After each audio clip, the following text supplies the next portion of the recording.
మార్చి 24వ తారీఖున కన్నవరం గ్రామానికి చెందిన ఫీల్డ్ అసిస్టెంట్ భాస్కర్ బెలెరో వాహనంతో స్కూటర్పై వెళ్తున్న భరత్, ఉదయ్, సారథి, పవన్లకు గతంలోని పాత కక్షల వల్ల మనసులో ఉంచుకున్న భాస్కర్ వారిని చూసిన వెంటనే ఆవేశానికి లోనే అతివేగంగా వచ్చి బొలెరోతో స్కూటర్ని ఢీకొట్టడంతో ఒక్కసారిగా నలుగురు పైకి ఎగిరి కింద పడ్డారు. ఈ సంఘటనతో వీరికి తీవ్ర గాయాలయ్యాయి అని బాధిత కుటుంబ సభ్యులు ఫిర్యాదు మేరకు భాస్కర్ ని అదుపులోకి తీసుకుని ఎఫ్ఐఆర్ నమోదు చేసి అరెస్ట్ చేశామంటూ మీడియా సమావేశంలో సీఎం మురళీనాయుడు పేర్కొన్నారు.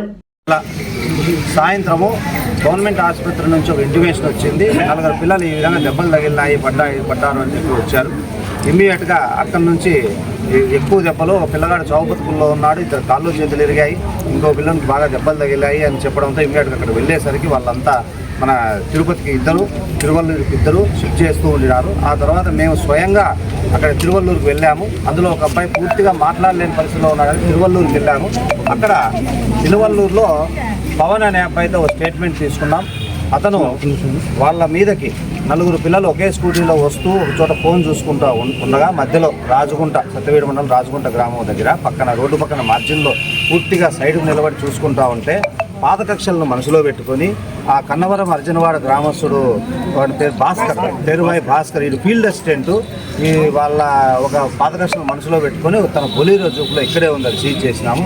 వాళ్ళ మీదకి ఉన్నట్టుండి వాళ్ళు చంపాలనే ఉద్దేశంతో, ఇట్స్ నాట్ యాక్సిడెంట్, అది యాక్సిడెంట్ కాదు, చంపాలనే ఉద్దేశంతోనే నేరుగా వాళ్ళ మీదకి దూకిచ్చి అవతల ఒక దానిలో సినిమాలో లాగా పోయి అక్కడ పక్కన పోయి ఆగిపోయింది, ఈ టైర్లో పోయి ఆగిపోయింది. ఆ దెబ్బలకు ఆ పిల్లలు అక్కడ చెల్లాచెదరుగా పడిపోతే అక్కడ చుట్టుపక్కల ఉన్న వాళ్ళు వాళ్ళని తీసుకొచ్చి ఆసుపత్రిలో చేర్పించినారని మనకు స్టేట్మెంట్ ఇవ్వడం జరిగింది.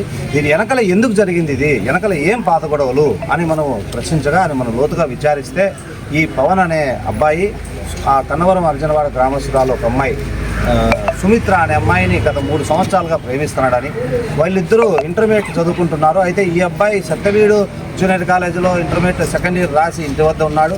ఆ అమ్మాయి నాగలాపురం అక్షరా కాలేజీలో రాసి ఇంటర్ పరీక్షలు అయిపోయినాయి, ఇంటి వద్ద ఉంటుంది. మరి ఎలా వీళ్ళిద్దరూ ప్రేమించుకున్నారంటే కబడ్డీ ఆడడానికి ఈ అబ్బాయి అప్పుడప్పుడు బీరకుప్పం వెళ్ళేవాడు. అక్కడ 10వ తరగతి చదివే సమయంలో అంటే గత 3 సంవత్సరాల కిందటనే పరిచయమై అది ప్రేమగా మరి ప్రేమించుకుంటున్నారని చెప్పారు. ఆ తర్వాత అక్కడి నుంచి వీళ్ళు అప్పుడప్పుడు ఆ గ్రామానికి ఈ అబ్బాయి గ్రామానికి వెళ్ళి కలుసుకునేవాడు. ఇక్కడ పవన్ అనే అబ్బాయి సుమిత్రను కలుసుకుంటూ ఉండేవాడు. అయితే ఇక్కడ విషయం ఏం జరిగింది అంటే పవన్ వాళ్ళ అమ్మ సంధ్య అనే ఆమెతో తనకు బాగా సన్నిహితం ఒకతను ఆ ఊర్లో ఫీల్డ్ అసిస్టెంట్గా పనిచేసే భాస్కర్ వాళ్ళ అమ్మతో బాగా సన్నిహితంగా ఉండేవాడు. ఈ విషయము కళ్ళతో చూసి ఈ అబ్బాయిని 4-5 సార్లుగా బెదిరిస్తూ వచ్చినాడు. ఈ పవన్ అనే అబ్బాయిని నువ్వు ఈ పక్కకు రావద్దు, ఇలా పరువు తీయద్దు, అది ఇది అని చెప్పి బెదిరిస్తూ వచ్చినాడు. ఈ అబ్బాయి నీకేం సంబంధము, నీ బంధువు కాదు కదా అనేసి ఈ అబ్బాయి అడుగుతూ వచ్చాడు. ఈ విషయాన్ని మన సుమిత్ర తల్లి సంధ్యకు తెలిసింది. దాంతో తన కూతురుని మందలించింది. అనవసరంగా ఈ గొడవలన్నిటి కారణం ఈ భాస్కరే అని చెప్పేసి ఈ పవన్ అనే అబ్బాయి మరి వాళ్ళిద్దరి మధ్యన ఆ విధంగా కక్షలు ఉండిపోయినాయి వాళ్ళిద్దరి మధ్యలో. దానికి ఆ రోజే అంటే 24/3 ఈ నెల 24వ తారీఖు మధ్యాహ్నం సమయంలో వాడిని మందలిద్దామని చెప్పేసి 4 పిల్లలు వెళ్ళి ఎందుకు మా విషయాల్లో జోక్యం చేసుకుంటూ ఉన్నావు అని అడిగారు. బట్ దానికి వాడు ఛాలెంజ్ చేసి నేను చేసుకునేది అది అని చెప్పి వాడు భాస్కర్ విపరీతంగా వీళ్ళ పైన రెచ్చిపోయాడు. ఆ పిల్లలు నేరుగా మన సత్యవీడికి వచ్చారు. సత్యవీడికి వచ్చి మళ్ళీ తిరిగి సాయంత్రం 5 గంటల ప్రాంతంలో తిరిగి ఈ పిల్లలిద్దరిని వీరకుప్పం పిల్లలిద్దరిని అక్కడ వదిలేసి వద్దామని ఇక్కడ నుంచి బయలుదేరారు.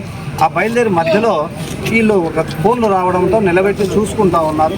ఆ క్రమంలో వాడు అటువైపు నుంచి వస్తూ ఈ పిల్లల్ని చూసి వీళ్ళని చంపేయాలి, ఎందుకంటే ఈ పిల్లలు నాకు మధ్యాహ్నం అవమానం చేశారు గ్రామంలో, చిన్నపిల్లలు నాకు ఇది చేసినారా అని చెప్పి పోలీస్ స్టేషన్లో కేసు ఇవ్వాల్సిందేది పోయి వాళ్ళని చూసి ఒక ముందస్తు పథకం ప్రకారంగా అప్పటికప్పుడు వీళ్ళని చంపాలనే ఆలోచనతో అప్పటికప్పుడు పథకాన్ని రచించుకొని వాళ్ళ మీదకి మెల్లమెల్లగా వస్తూ ఒక్కసారిగా స్పీడ్ పెంచేసి వాళ్ళ వెనకల నుంచి వాళ్ళ మీదకి దూకిచ్చి ఈ విధంగా పిల్లల్ని వెనక నుంచి కాదు ముందర నుంచి దూకిచ్చి నేరుగా వాళ్ళకు పక్కకి వెళ్ళిపోయి అక్కడి నుంచి చూసి నవ్వుకుంటూ పారిపోయినాడని చెప్పి వాళ్ళ స్టేట్మెంట్ ఆ విధంగా ఉంది.